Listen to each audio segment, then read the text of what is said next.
главна преокупација ми се сликички од светско првенство и од европско првенство. Имам албуми кои ги наследив од татков ми уште од 74 година па до последниот издаден албум.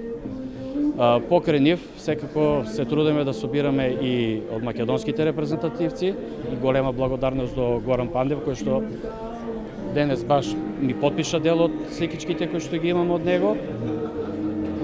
И главно на тоа ни се сведува нашата преокупација.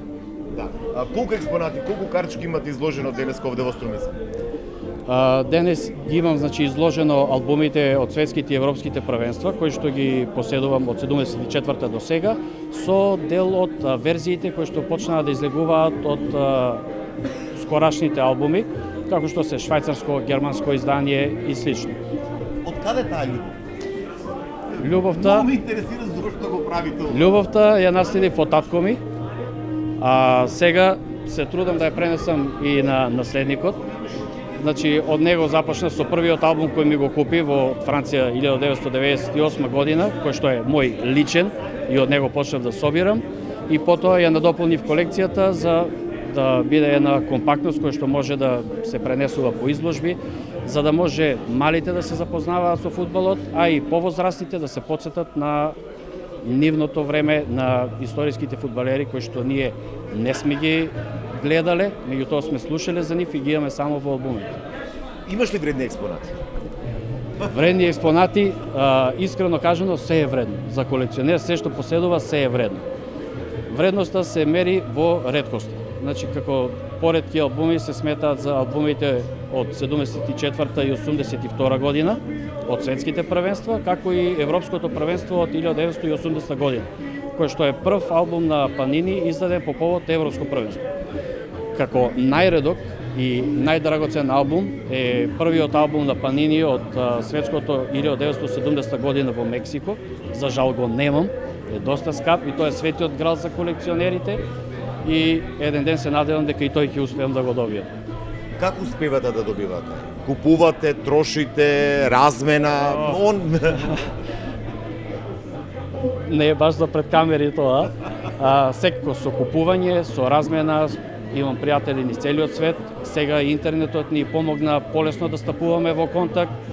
Правиме размени по пошта, ако имаме шанса, ги правиме на договорено место во странство, лично, тета-тет, што викаме, тоа е сепак најубаво, меѓутоа не може да се постигне секојаш да оде секаде. Љубовта почна некаде од светското 90-та, кога за последен пат нашата репрезентација под капата на СФР учествуваше. Тој ми е првиот албум што активно сум го собирал. Тогаш беа сликички, сега во последно време излего и картички. И како што оди понатака животот, така и се зголемуваат и апетитите и работите кои што ги собираме. Што бара ова хоби? Бидејќи претпоставам дека постојано треба да барате нешто ново, уникатно да биде. И успевате ли во тоа да го најдете? Ова хоби, наједноставно кажано, нема крај. Колку што повеќе собирате, толку повеќе ви растат апетитите. Меѓутоа пак со дигитализацијата и со интернетот успеваме да се поврземе со доста држави, менуваме стратегии, сликички, картички, искуства, така да се снаоѓаме. Имате ли вредни експонати? Имаме, да.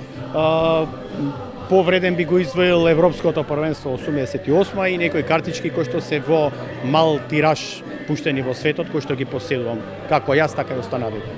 И за крај, колку ваквите изложби, настани се во функција младите да се запознаат со она што беше наше фудбалско минато?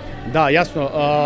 Првиот стартот кога го решивме ова да го правиме, баш ни беше заради тоа, за да ги навлечеме младите малце на тоа што ние сме го собирале или како ние сме се дружеле во минатото. Со оваа дигитализација мислам дека сето тоа се расплини и тоа фактички ни е целната група ние тие млади повторно да се вратат, да го осетат духот на тоа собирање, менување и така натака. Фактички дружбата преку тоа.